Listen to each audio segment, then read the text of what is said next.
आज आहे 23 डिसेंबर 2024 आणि मी माझ्या शेतात आहे। मी म्हणलं होतं ना 21, 22, 23ला खूप आभाळ येणार आहे। तर आता बऱ्याच ठिकाणी पुरुषोत्तमपुरीमध्ये माजलगाव तालुक्यात बऱ्याच ठिकाणी थेंब चालू होते आणि हे बघा आभाळ खूप आलेलं पाहू शकता। आणि पुन्हा आज अंदाज येणार आहे राज्यात आज देखील आज 23 डिसेंबरला बऱ्याच ठिकाणी थोडाफार पाऊस पडणार आहे, कुठं थेंब येणार आहेत म्हणून हा अंदाज लक्षात येतो। पण राज्यातल्या सर्व शेतकऱ्याला सांगू इच्छितो की 23, 24, 25 पर्यंत असंच वातावरण राहणार आहे, ढगाळ वातावरण राहणार आहे।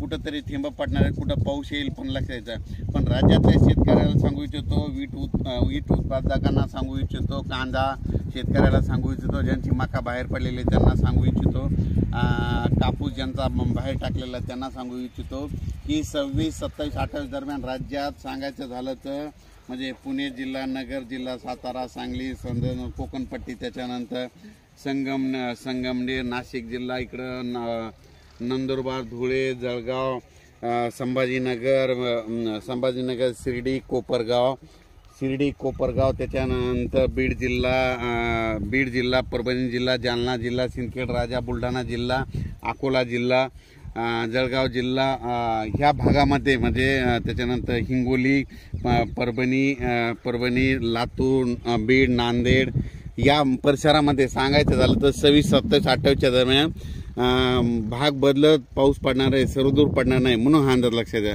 खास करून परत एक मेसेज दिलेला कशामुळे की राज्यामध्ये सांगायचं झालं तर की हा पाऊस म्हणजे या भागामध्ये पडणार आहे, म्हणजे 26, 27, 28, 29 पर्यंत वातावरण राहणार आहे।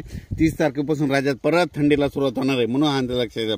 पण राज्यात मात्र आता ह्या जवळपास आज उद्या म्हणजे 23, 24 डिसेंबर ढगाळ वातावरण राहणार आहे। तुरळक ठिकाणी पाऊस देखील येईल, दव देखील पडणार आहे। द्राक्षबागायतदारांनी लक्षात घ्यायचं, दव देखील पडणार आहे, धुळीचं वातावरण असणार आहे, दिवसात देखील धुळी असणार आहे म्हणून वेलवर्गीय पिकावाल्याने याची काळजी घेते।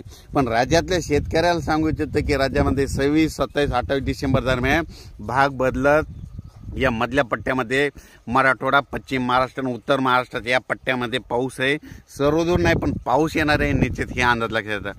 आणि राज्यातल्या शेतकऱ्याला सांगू इच्छितो की तुम्ही तुमची काळजी घ्या। खूप काय मोठा पाऊस नाही पण पाऊस येणार आहे, त्याच्यामध्ये धुया असणार आहे, दव देखील असणार आहे म्हणून हे अंदाज लक्षात द्यायचा। अचानक वातावरणात बदल लगेच उद्याच मेसेज देणार आहे। पण राज्यात आज बऱ्याच ठिकाणी आपल्या नातेवाईकाचे फोन येतील, आमच्या इथं थोडा पाऊस आला, थेंब पडले म्हणून हा अंदाज लक्षात द्यायचा।